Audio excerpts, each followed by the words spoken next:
औज़ुबिल्लाहिमिनश्शैतानिर्रजीम बिस्मिल्लाहिर्रहमानिर्रहीम। सर्दियों की रात से खूबसूरत और क्या हो सकता है। बंदा कंप्यूटर पर कुरान शरीफ खोले बैठा हो, अपनी फेवरेट पीडी है और इन हमाक में किसी लफ्ज़ की खूबसूरती में खोया हो। कैसा खूबसूरत लफ्ज़ है लतावुदुन। रात की खामोशी, पीसी की मध्यम सी आवाज़, बालाई मंजिल से आ रही घड़ी की टिक टिक और बाकी सब कुरान पाक की कुर्बत का एहसास।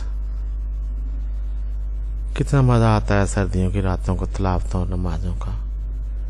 बंदा दो सुपारे पड़ जाता है एक ही सिटिंग में, एक ही पोस्चर में, और पता भी नहीं चलता। दिन को तो बहुत कुछ हो रहा होता है साथ साथ, लेकिन रात को तो पता ही नहीं चलता। ऐसा लगता है बस आप हैं और कुरान पाक की कुर्बत है। अल्लाह ताला हमारे दिलों को तहज्जुद और तिलावतों का शौक अता फरमाए। आमीन सुम्मा आमीन या अरहमर राहिमीन।